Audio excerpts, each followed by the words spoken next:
할렐루야. 네, 반갑습니다. 옆에 분 인사 나누겠습니다. 네, 사랑합니다. 축복합니다. 네, 감사합니다.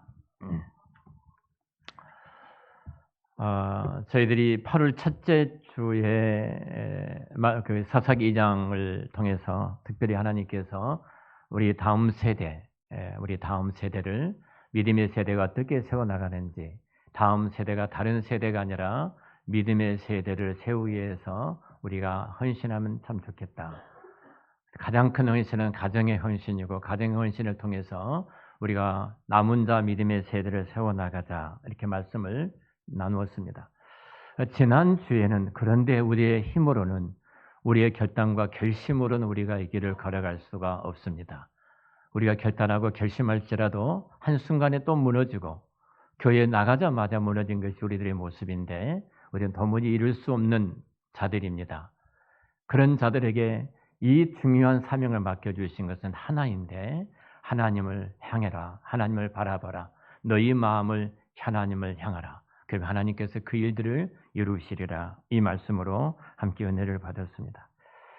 오늘은 사사기 4장을 통해서 특별히 사사기 전체 사이클, 이 본문 내 드보라 사건만이 아니라 사사기 전체에 등장했던 이 사건을 통해서 함께 은혜를 받기를 원하는데요.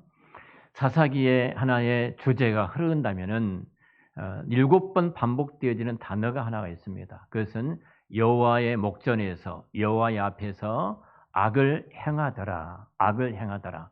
2장, 3장에 2번, 4장, 13장까지 7번이 반복된 사이클이 등장합니다. 악을 행하더라, 악순환이 계속되어지는 모습을 보게 되어져요. 사실 7이라는 숫자는 우리가 잘 아는 것처럼 안전수입니다. 그러니까 결국은 이것은 계속해서 인간 속에서 일어나는 모습이다. 이 사사기를 통해서 인간의 본질적인 인간의 모습은 누구인가를 성경은 정확하게 말씀을 해줍니다. 그리고 그 인간에게 있어서 이렇게 악순환이 계속되어지는 인간에게 있어서 소망이 무엇인가? 우리에게는 소망이 없다.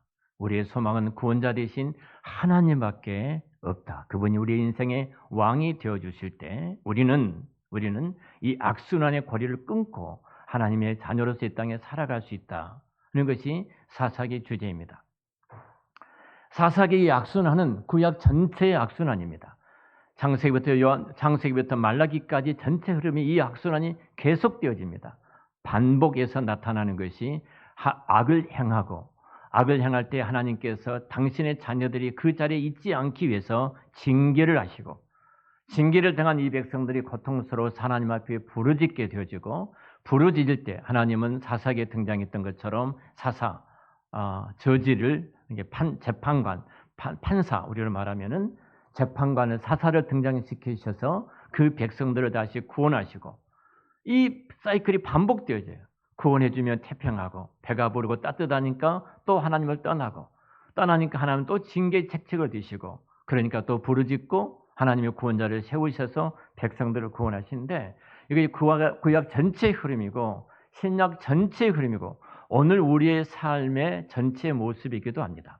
자, 우리가 결심하고 결단하지만 돌아서면 우리는 제된 자리에 있지 않습니까? 또 범죄합니다.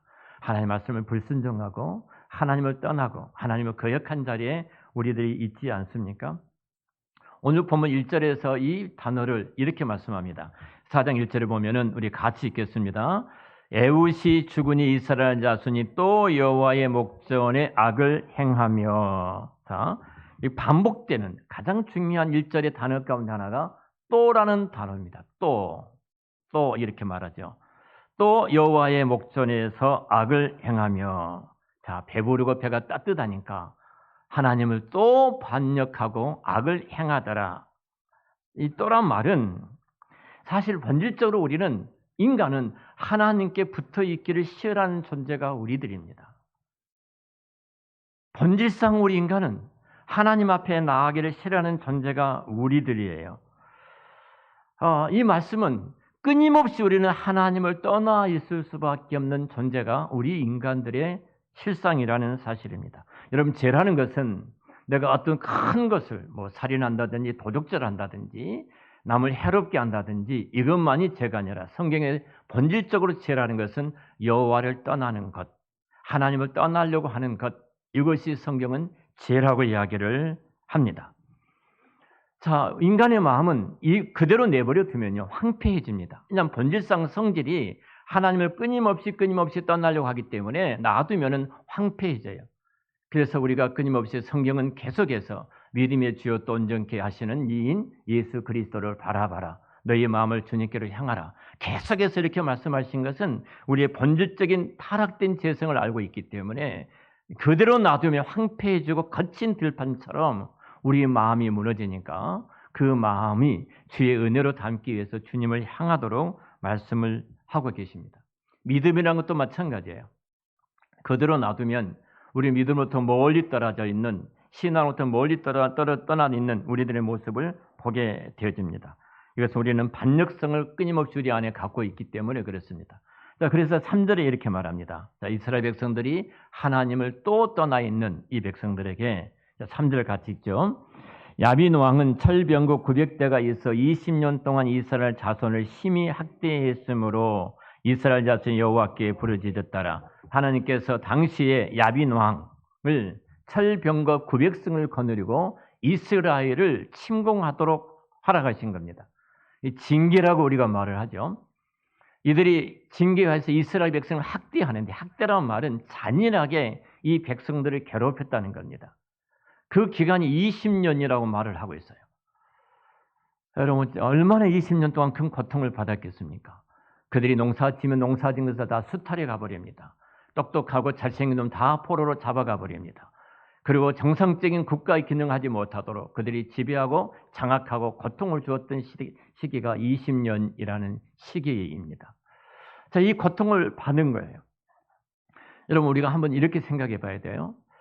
하나님께서 지금 야빈 왕 철병거 900승을 거느리고 이 군대가 이스라엘을 점령하고 있는데요.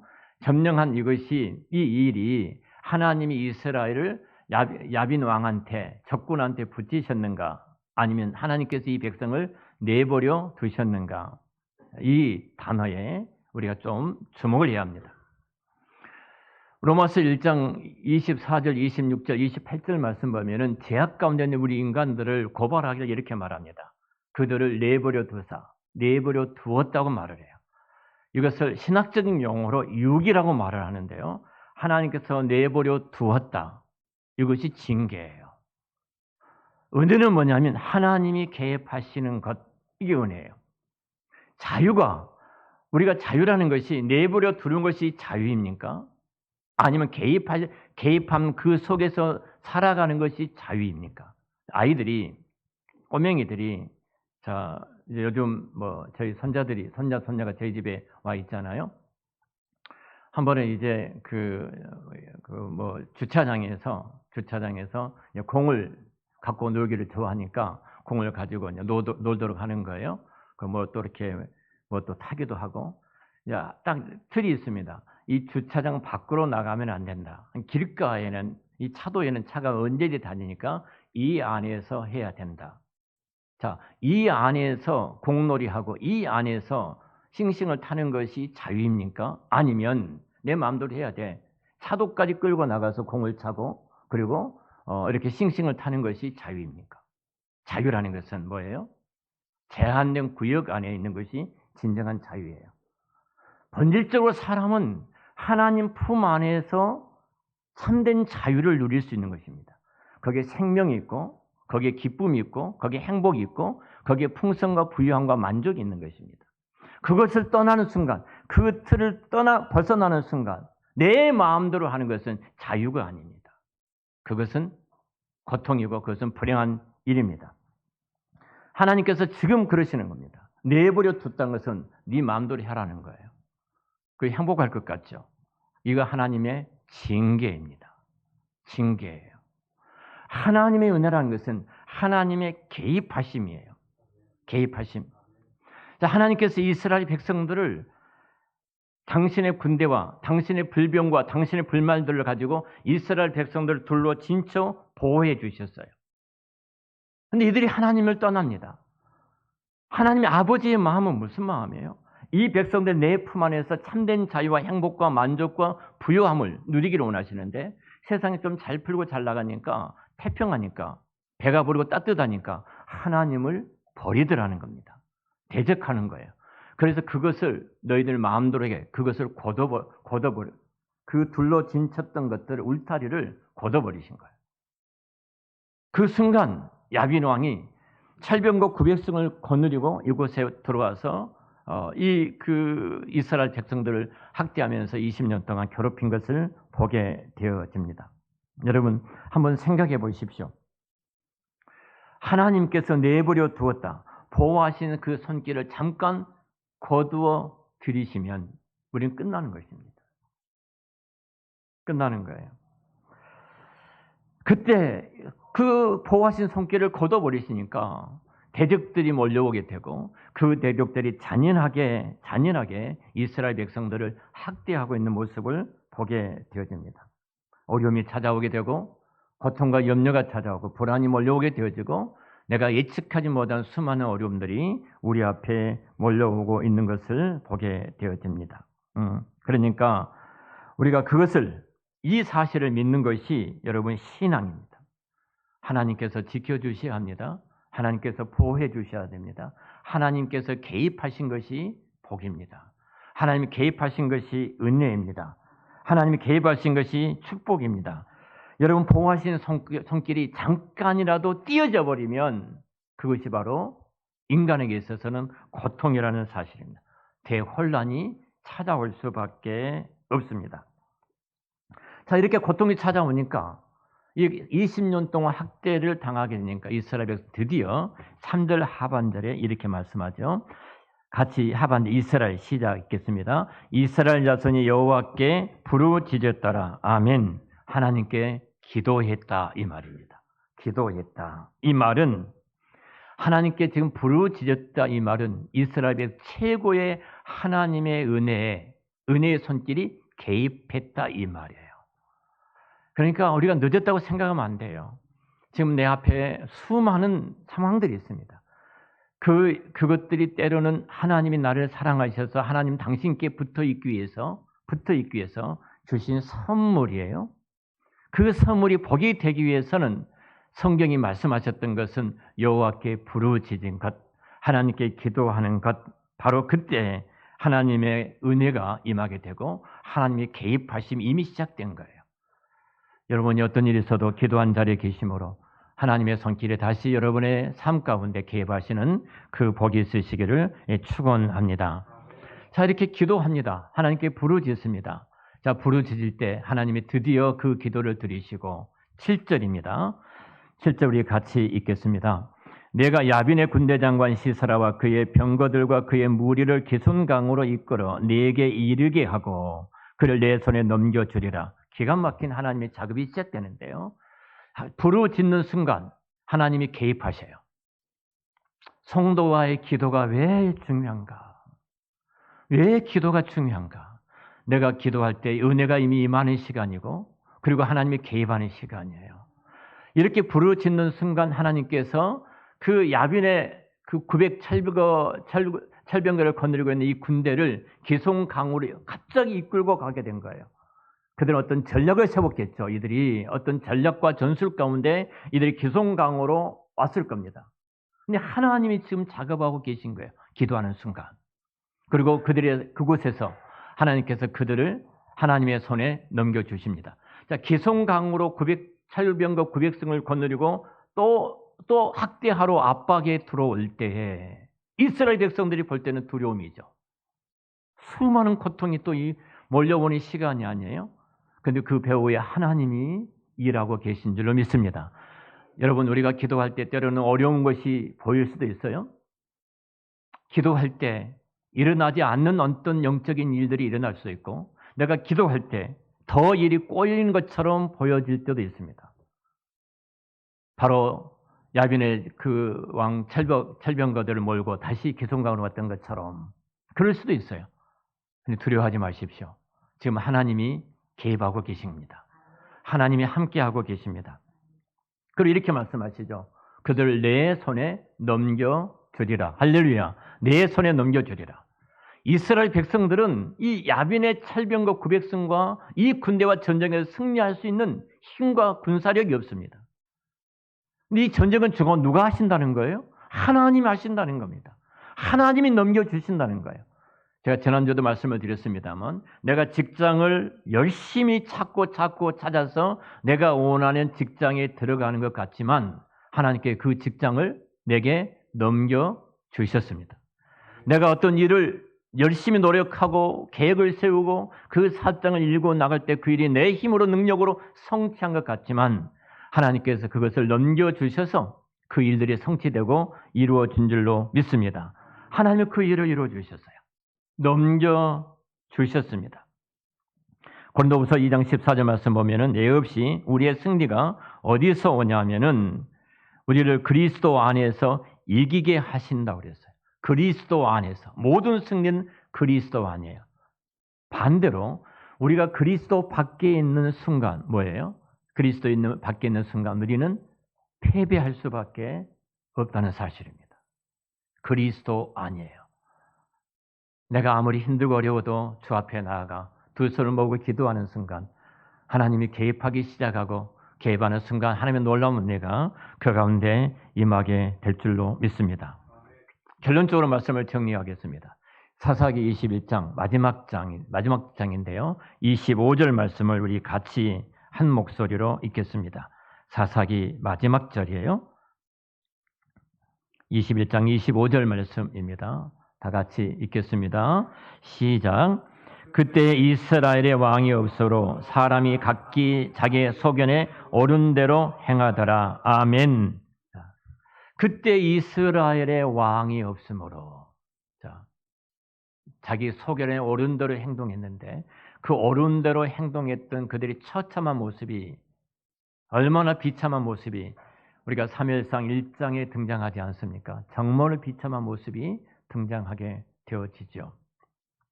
본질적으로 인간은 왕이 있어야 될 존재예요. 왕이 있어야 돼요. 사사기의 이 반복된 악순환 가운데 이런 인간, 소망이 없는 우리들이에요. 하루도 돌아보면은 내가 이른 아침에 말씀을 묵상하고 그 묵상을 올리고 그 묵상을 놓고 기도하고 하나님 은혜 가운데 내가 이 자리에 있겠습니다라고 결심하고 결단해 보지만 하루를 마무리하고 하루를 뒤돌아볼 때 내가 그 자리에서 또 넘어졌던 그 자리에서 또 깨어졌던 비참하게 무너졌던 내 모습을 보게 되어집니다. 결국은 내 힘과 내 의지로 내 결심과 결단으로 우리는 일어설 수 없는 존재고 내 결심과 결단으로 한 발자국도 내디딜 수 없는 존재가 우리들입니다. 그러기에 우리가 구원자가 필요하고 그러기에 우리에게 왕이 필요하다는 겁니다. 우리는 왕이 필요한 존재입니다. 오늘 말씀이 왕이 없으므로 자기의 소견에 옳은 대로 행함으로 인간은 끊임없이 무너지고 또 무너진 존재가 되어버리고 말았습니다. 악순환이 쉬지 않고 계속되어집니다. 실수하고 똑같은 실수를 또 하고 똑같은 실수를 또 하게 되어집니다. 이 악순환이 계속해서 끊어지지 않고 이루어진 것이 우리 인간의 모습입니다. 그런데 놀라운 것은 이런 반복된 악순환이 계속되어질 때마다 우리는 끝난 줄 알았는데 여기 두 가지 선물을 하나님께서 우리에게 주시더라는 겁니다. 그 하나가 성화라는 겁니다. 또 하나는 기쁨이라는 사실입니다.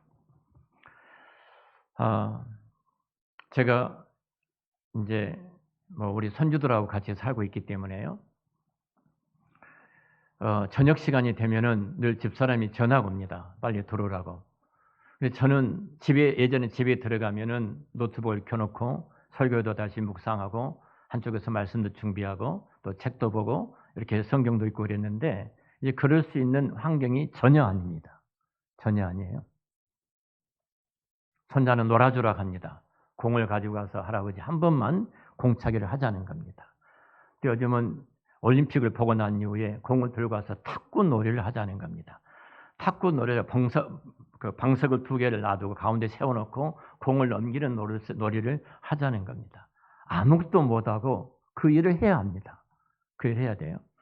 그러니까 나는 교회에서 늦게 가고 싶습니다. 늦게 가고 싶어요. 근데 집사람은 빨리 오라는 겁니다. 근데 그런데도 불구하고 그 손주들이 그 귀엽고 그 모습이 막 눈에 막 떠오릅니다. 그래서 또 가기 싫은 그 마음을 붙잡고 다시 일어서서 집으로 들어갑니다. 하루가 다르게 자라요. 키만 자른 것이 아니라 생각이 자라고요. 말이 자라고요. 행동이 자라고. 요즘은 저하고 만나서 딜을 하더라고요. 그래서 이거 지 아빠가 사업을 해서 그런지 딜을 시작을 했어요. 제가 뉴스를 보고 싶다는 9시가 되면은 뉴스를 본 줄 알아요. 이렇게 와서 할아버지 지금 뉴스 보는 시간이니까 뉴스가 끝나면 그 리모컨을 저에게 주세요 그래요. 뭐 하려고? 제가 유튜브에서 카본을 보고 싶다는 거예요. 안 그러면 이제 그 딜을 해요. 할아버지 시간에 할아버지 보고 자기 한번 보고 그다음에 할아버지 보고 자기 한번 보고 눈치를 보면서 이래 웃으면서 이 성장하는 모습을 봐요. 왜 여러분 성장하죠? 하나예요. 생명이 있기 때문에 성장을 하는 겁니다. 생명이 있기 때문에. 여러분 죽으면 성장하지 않습니다. 여름철에 푸르른 이 나무들이 겨울철에는 다 죽어있는 나무입니다. 그러죠? 단 한 나무도 살아있는 것처럼 보이지 않습니다. 앙상한 나뭇가지 없는 처참한 꽁꽁 얼어 죽어있는 나무처럼 보여요. 그러나 봄이 되면 살아있는 나무와 생명에 있는 나무가 차이가 납니다. 죽은 나무가 차이가 나요. 살아있는 나무는 싹이 납니다. 그리고 죽어있는 나무는 싹이 나지 않습니다. 죽어있는 나무에게는 자연의 모든 조건이 그것이 태양이든 햇빛이든 그것이 눈이든 추위든 비바람이든 이 모든 것이 죽은 나무에게는 더 죽게 더 썩게 만든 겁니다. 살아있는 나무에게는 자연의 모든 조건이 이 나무에 열매를 맺게 하고 풍성함으로 사람들을 또 자연을 대지를 행복하게 만든 것입니다. 자, 이스라엘 백성들이 죽어있는 존재와 같습니다. 그런데 그들은 생명이 있습니다. 하나님이 그들의 아버지이기 때문에 그렇습니다. 망한 것 같습니다. 근데 망하지 않습니다. 또 일어섭니다. 또 성장합니다. 그 안에 또 기쁨을 누립니다. 그리고 그 안에서 이스라엘 민족이 세워지고 그 안에서 예수 그리스도가 오게 되고 그 안에서 성경이 약속했던 열방의 하나님의 나라가 세워진 줄로 믿습니다. 살아있기 때문에 그래요. 살아있으면 변화가 됩니다. 끊임없이 우리가 넘어지고 또 넘어지고 또 넘어지고 넘어져도 변화가 됩니다. 넘어질 때마다 하나님이 얼마나 속상하겠습니까? 우리는요, 누가 내게 사기를 치면 더 이상 그 사람 상종하지 않습니다. 누가 나에게 사기를 치면 그 인간관계는 끝납니다. 그러잖아요. 다시 그 얼굴을 보기가 싫습니다. 근데 우리는 하나님 앞에 얼마나 많은 영적인 사기를 쳤습니까? 하나님이 이렇게만 해주신다면, 이런 은혜만 베풀어 주신다면, 하나님이 이번만 기회를 주신다면 제가 이렇게 하겠습니다 했던 우리들입니다. 그런데 돌아서자마자 우리는 거짓말하고 사기친 자들이 우리들입니다. 그런 우리들을 하나님은 예면하지 아니하시고 또 찾아보셔서 우리가 손을 모을 때마다 은혜를 폭포수처럼 부어주셔서 사사를 세우셔서 구원하신 하나님의 손길을 보게 됩니다. 여기에 중요한 한 단어가 있습니다. 여러분, 내 자녀들은 아무리 내 딸이 그렇게 못된 짓을 해도 내 아들이 아무리 곁길로 나가서도 그 아들과 딸은 내 자식입니다. 버릴 수가 없는 겁니다. 그것 때문에 부모는 더 많은 눈물을 흘릴 것이고 부모 때문에 부모는 더 많은 애와 수고를 쓰게 될 겁니다. 내 자식이기 때문에 그렇습니다. 제가 제 위로 누나들이 넷입니다. 그 위로 형님이 2분입니다. 그리고 제가 태어났습니다. 누의 누나가 넷이니까 얼마나 제가 예쁘게 컸겠습니까? 사랑을 받았겠습니까? 딸 하다 아들이 태어났으니까. 근데 제가 좀 버릇이 없었던 것 같습니다. 좀 싸가지가 없었던지 제가 많이 매를 맞았습니다. 늘 어머님이 그러십니다. 어렸을 때 한 번 잘못해서 두 번째야, 세 번째는 용서 안 해. 세 번째 딱 붙잡힙니다. 그리고 매를 맞습니다.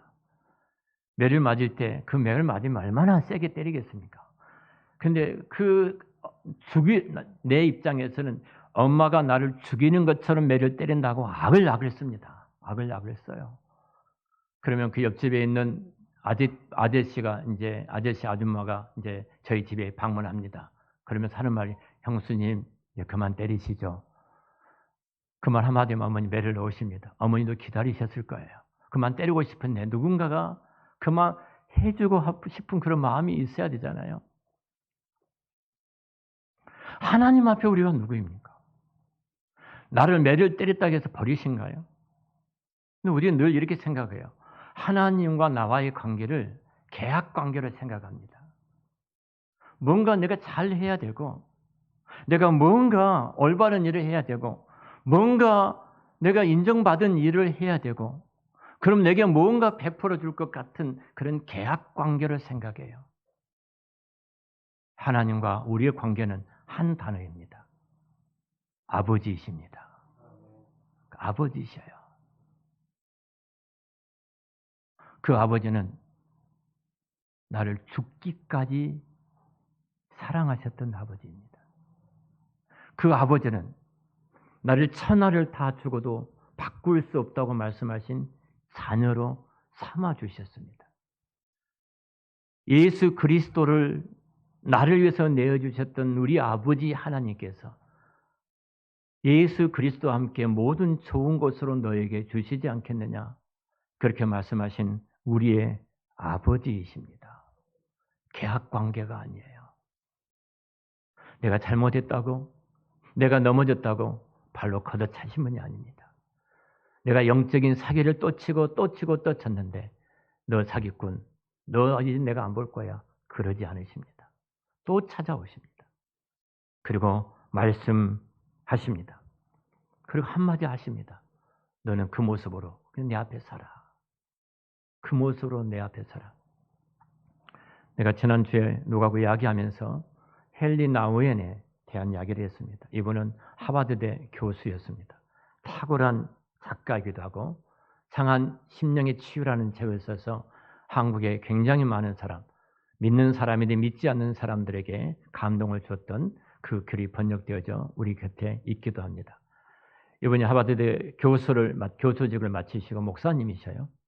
교수직을 마치시고 캐나다에 있는 지적 장애자들이 있는 그 공동체를 섬기기 위해서 그곳에 들어가십니다.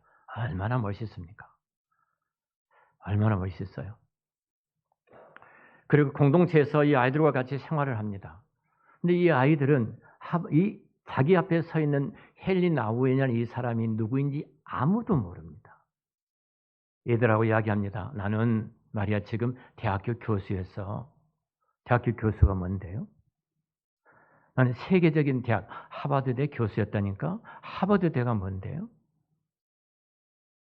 거기에 전 세계에서 머리가 좋은 친구들이 다 와서 공부를 하는 곳이란다. 공부를 왜 해야 돼요? 정신 지적 장애자들이 있는 그 공동체는 헨리 나우엔이 갖고 있는 세상의 모든 프로필이 아무런 의미가 없었어요. 그리고 헨리 나우엔이 깨닫습니다. 나는 이제 벌거벗은 나우엔의 모습으로 너희들 곁에 있다. 이 이름으로 너희들 곁에 있다. 그리고 그 공동체에서 가장 행복한 섬김을 시작을 했어요. 헨리 나우엔이 깨닫습니다. 하나님 앞에 나는 누구이지? 하나님, 내가 하버드 교수였고요. 내 제자들이 세계적으로 이런 친구들이 있고요. 내가 조술했던 이 수많은 책을 가지고 수많은 사람들이 이런 은혜를 받고 있고요. 저는 이런 사람입니다. 하나님은 아니셨다는 거예요. 너는 내 앞에 대학 교수도 아니고 석학도 아니고 헨리 나우엔, 내 이름 하나만 있으면 된다. 제가 이 말씀을 묵상을 합니다. 저는 한사람교회를 개척했던 목사이고요. 저는 목사로 이런 일을 했고, 제가 노회나 교단에서 이런 일을 했고, 제가 또 이런 일을 하고 있습니다. 근데 하나님 앞에는 하나님은 그것 하나 보지 않으십니다. 내가 이런 저런 일하다 수없이 실수하고 수없이 넘어지고 수없이 패배하고 수없이 깨어졌지만 하나님은 하나만 보고 계셔요. 정천아, 너는 정천이로서 내 아들로서 내 앞에 서 있니? 이거 하나 묻고 계십니다.